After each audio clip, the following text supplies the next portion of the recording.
Good morning students. आज हम इस 7th वीडियो लेक्चर में क्यूमुलेटेड डाइन्स के मेथड ऑफ प्रिपरेशन, स्ट्रक्चर और रिएक्शन के बारे में पढ़ेंगे। इससे पूर्व के 6 वीडियो लेक्चर्स में आप डाइन्स के बारे में, कॉन्जुगेटेड डाइन्स के बारे में पढ़ चुके हैं। उनकी सभी मेथड ऑफ प्रिपरेशन, रिएक्शन और स्ट्रक्चर हम 6 वीडियो लेक्चर में अब तक कवर कर चुके हैं और आज हम पढ़ेंगे क्यूमुलेटेड डाइन्स। कॉन्जुगेटेड डाइन्स ज़्यादा इंपॉर्टेंट है।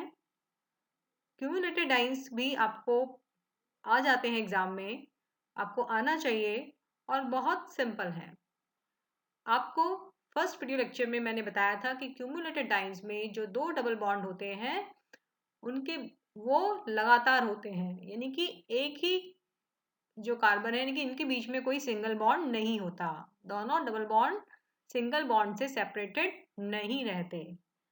तो ये होते हैं क्यूमुलेटेड या संचयी डाइन्स। ये सबसे कम स्थायी होती हैं, क्योंकि जो स्थायित्व का क्रम हमने पढ़ा था उसमें कॉन्जुगेटेड डाइन सबसे अधिक स्टेबल होती है और जो क्यूमुलेटेड डाइन्स होती हैं वो सबसे कम स्थायी होती हैं। इन्हें हम एलीन्स भी कहते हैं। और अब हम पढ़ेंगे इनके बनाने के मेथड्स ऑफ प्रिपरेशन। क्योंकि हमें लगातार या कार्बन से जो दो टर्मिनल कार्बन है उन पर दोनों पर डबल बॉन्ड चाहिए, तो हमारा जो अभिकारक होना चाहिए, मतलब जो मेन हमारा सबस्ट्रेट होना चाहिए उससे हमें क्या निकालने हैं, दो HBr, दो हाइड्रो हेलोजिनेशन। तो हम यहाँ पर लेते हैं 1,2 ट्राइब्रोमोप्रोपेन। तो जो हमारा मेन रिएक्टेंट है वो है 1, 2, 3, 4 ट्राइब्रोमोप्रोपेन। और इसको जब हम अल्कोहलिक केज के साथ हीट करेंगे तो विलोपन होगा HX का, HBr निकलेगा, एक डबल बॉन्ड बन जाएगा। उसके बाद फिर हम इसको जिंक और मिथेनॉल के साथ हीट करेंगे तो ZnBr2 निकल जाएगा, क्योंकि हमें दोनों Br निकालने हैं, इसलिए हम जिंक लेते हैं। अल्कोहलिक केज लेते हैं तो एक HBr मॉलिक्यूल का निष्कासन होता है। अब चूंकि हमें यहाँ पर दोनों Br निकालने हैं, टर्मिनल Br, इसलिए हम यहाँ पर अल्कोहलिक केज काम में नहीं लेंगे। अगर अल्कोहलिक केज लेंगे आप तो HBr निकलेगा और उससे हमारा पर्पस सॉल्व नहीं होता। इसलिए यहाँ पर जिंक लिया जाता है मिथेनॉल की उपस्थिति में, तो दो ब्रोमीन निकल जाते हैं, जिंक ब्रोमाइड निकलकर एलीन या संचयी डाइन की प्राप्ति होती है। आप देख रहे हैं रेड कलर में जिंक ब्रोमाइड निकलता हुआ दिखाया गया है।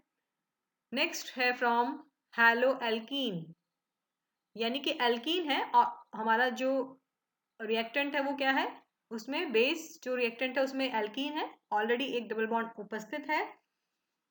हेलो एल्कीन वाइनिलिक भी हो सकता है, एलाइलिक भी हो सकता है, और इस पर रहता है हैलोजन। तो इसका हम हाइड्रोजनीकरण करते हैं, डिहाइड्रोहेलोजिनेशन करते हैं, तो HX निकल जाएगा। अल्कोहलिक केओएच लेंगे।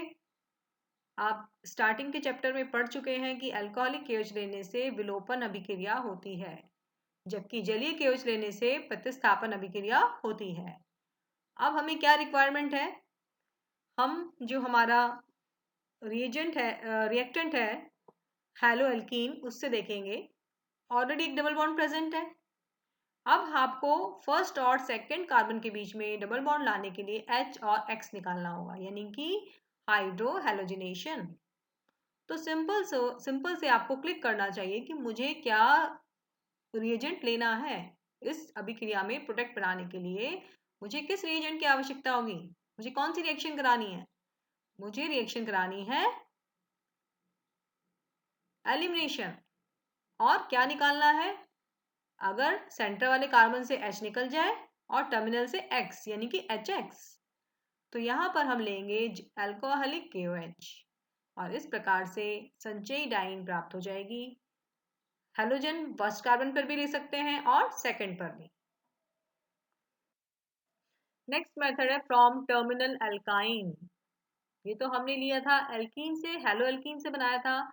और अगर हमारे पास टर्मिनल एल्काइन हो तो उसको भी हम जलीय KOH के साथ अभिक्रिया करेंगे तो उसमें से पुनर्विन्यास हो जाएगा और उसके फलस्वरूप एलीन प्राप्त होगी। यहाँ पर कुछ निकल नहीं रहा है, ये जो अभिक्रिया है ये क्या है, पुनर्विन्यास। CH3 से एक H रीअरेंज हो जाता है, डबल बॉन्ड रीअरेंज हो जाता है और प्राप्ति होती है एलीन की। ये स्पेशल रिएक्शन है, this is very important reaction. Fourth method is from alkynes. Alkynes पर जो है, एल्कीनाइंस होते हैं जिसमें एल्कीन का पाई बॉन्ड भी हो और एल्काइन का ट्रिपल बॉन्ड भी हो, जिसमें पाई बॉन्ड यानी कि एल्कीन प्लस एल्काइन को हम कहते हैं alkynes. This is the functional group जो कि बनता है एल्कीन और एल्काइन के संयोग से, यानी कि डबल बॉन्ड भी है और ट्रिपल बॉन्ड भी है। तो यहाँ पर हम इस पर हाइड्रोजन हैलाइड के 1,4 योग कराएंगे, इस पर हम योगात्मक अभिक्रिया कराएंगे तो हमें एलीन प्राप्त हो जाएगी।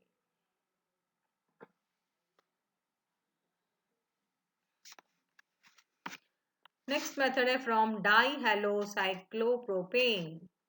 डाईहेलोसाइक्लोप्रोपेन, एथिलीन को जो है क्षार की उपस्थिति में ब्रोमोफॉर्म होता है CBr3 के साथ अभिक्रिया कराते हैं तो डाईब्रोमोसाइक्लोप्रोपेन मिलता है। और जब हम इसकी मरकरी और ईथर के साथ अभिक्रिया कराते हैं तो एलीन प्राप्त होता है। पहले जो ब्रोमोफॉर्म है उसको अल्कोहलिक एज के साथ अभिक्रिया कराने पर CBr2 प्राप्त होगा, कार्बीन डाइब्रोमो कार्बीन प्राप्त हो गई, कार्बीन आप पढ़ चुके हैं। और ये कार्बीन जो है अब एल्कीन पर अभिक्रिया करके डाइब्रोमो साइक्लोप्रोपेन बनाती है, जिसकी अभिक्रिया मैग्नीशियम और ईथर की उपस्थिति में कराने पर एलीन्स या क्यूमुलेटेड डाइन्स प्राप्त होती हैं। तो इस प्रकार से ये मेथड्स हैं संचयी डाइन्स बनाने के। अब आता है इसका स्ट्रक्चर। इसका स्ट्रक्चर जो है कॉन्जुगेटेड डाइन से अलग होता है। एलीन में दोनों जो टर्मिनल वाले कार्बन हैं, लास्ट वाले C1 और C2, उनका संकरण होता है sp2। और जो मध्य का कार्बन होता है इन दोनों के C2 यानी कि उसका संकरण होता है sp। तो ये यहाँ पर संकरण की अवस्था रहती है। इस प्रकार मध्य में जो है स्थित कार्बन C1 तथा C3 के साथ सिग्मा बंध बनता है।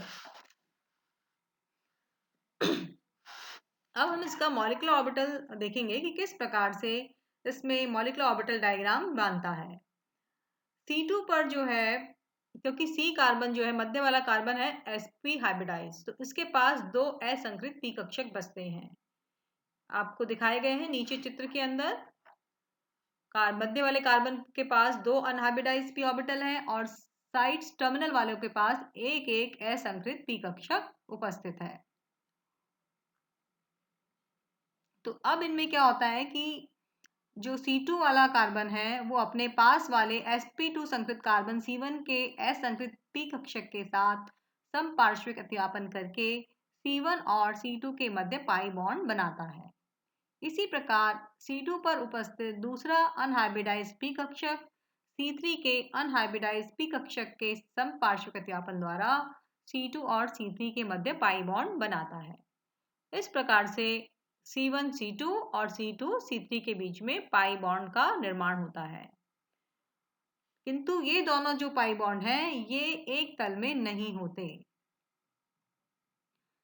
HC1H समूह का तल HC3H समूह के तल के लंबवत होता है। आप देख रहे हैं नीचे नीचे डायग्राम में, थर्ड डायग्राम में जो C1 और HC1H का जो तल है वो आपको एक बॉक्स में दिखाया हुआ है स्क्वायर में, और जो C3 और H का तल है वो आपको टिल्टेड बॉक्स में दिखाया गया है। इसका मतलब ये है कि दोनों का जो तल होता है वो एक दूसरे के लंबवत है, एक तल में नहीं होते। इसीलिए ये ज्यामितीय समानता दिखाते हैं अगर कार्बन पर, टर्मिनल कार्बन पर दो अलग अलग प्रकार के प्रतिस्थापित समूह लगे हों। तो ये है इसका स्ट्रक्चर। तो इससे अणु में तनाव उत्पन्न हो जाता है क्योंकि दोनों जो तल है एक दूसरे के लंबवत है और इसलिए ये अस्थायी होता है, इसका स्थायित्व कम होता है। अब आते हैं इसके रिएक्शंस। पाई इलेक्ट्रॉन होने के कारण ये इसमें भी योगात्मक अभिक्रिया होंगी। इलेक्ट्रोफाइल का योग होगा क्योंकि पाई इलेक्ट्रॉन इलेक्ट्रॉन दे सकते हैं, इसलिए ये न्यूक्लियोफाइल की तरह एक्ट करेंगे और इलेक्ट्रोफाइलिक एडिशन रिएक्शंस होंगे। तो बिल्कुल वैसे ही हैं जैसे एल्कीन में होते हैं, कुछ नया नहीं है। हाइड्रोजन हैलाइड का योग मार्कोनिफ के नियम के अनुसार ही आपको HX का योग करना है। जिस यहाँ की सेंटर वाले कार्बन पर जो कार्बन है उस पर हाइड्रोजन की संख्या कम है तो ऋण भाग HCl का मध्य वाले C2 कार्बन पर जाएगा और धन भाग फर्स्ट कार्बन पर। ब्रोमीन का योग एक ब्रोमीन ऐड हो गया क्योंकि ब्रोमीन किसी पर भी आप ऐड कर सकते हैं, सिमेट्रिकल है ब्रोमीन का एडिशन। फिर दोबारा Br का करेंगे तो एक और Br ऐड हो जाएगा। इस प्रकार से दूसरे अणु का योग भी हो जाएगा, लेकिन वो मुश्किल से होता है। हाइड्रेशन, एलीन पर अम्ल उत्प्रेरक की उपस्थिति में जल के योग से एसीटोन प्राप्त होता है। जल का योग हो जाता है और एसीटोन की प्राप्ति होती है। उत्प्रेरकीय हाइड्रोजन, एलीन भी जो है धातु उत्प्रेरक पैलेडियम या रैने निकल की उपस्थिति में हाइड्रोजन के दो मॉलिक्यूल का दोनों डबल बॉन्ड पर योग होकर एल्केन प्रोपेन प्राप्त होता है। और ओजोनलिसिस जो कि एक मुख्य अभिक्रिया है एल्कीन की, क्योंकि यहाँ पर दो पाई बॉन्ड है और लगातार है तो इसलिए दो ओजोन मॉलिक्यूल का एडिशन हो जाएगा। आप चित्र में देख रहे हैं रेड से आपको ओजोन दिखाया हुआ है और फिर इसको हम जिंक और जल की उपस्थिति में हाइड्रोलिसिस करते हैं तो बॉन्ड क्लीव हो जाता है ऑक्सीजन ऑक्सीजन के बीच का और इस प्रकार से एसीटोन प्राप्त होता है और कार्बन डाइऑक्साइड। तो इस प्रकार से हम इजीली देख सकते हैं, समझ सकते हैं कि किस प्रकार से ओजोनलिसिस से एसीटोन प्राप्त होता है। इसके अलावा एक और इसकी जो इम्पोर्टेंट रिएक्शन है वो है पुनर्विन्यास।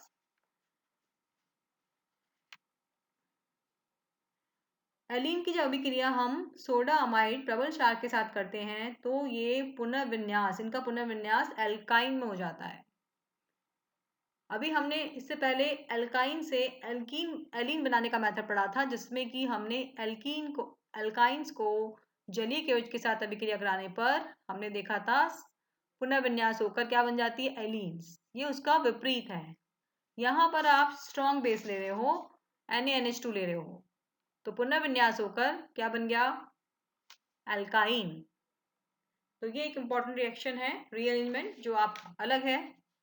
बाकी ओजोनलिसिस है, उत्प्रेरकीय हाइड्रोजनीकरण है या हाइड्रोजन हैलाइड का योग है या हैलोजन का योग है, सभी एल्कीन के समान है तो इसलिए बहुत सिंपल है। तो ये आज हमने पढ़ा सारा क्यूमुलेटेड डाइन्स के बारे में, बनाने के मेथड्स, प्रॉपर्टीज और स्ट्रक्चर। आज के लिए इतना ही। कल हम आइसोलेटेड डाइन्स के बारे में पढ़ेंगे। तो आप इसे अच्छे से पढ़ लीजिए, रिवाइज कर लीजिए और समझ लीजिए। Thank you.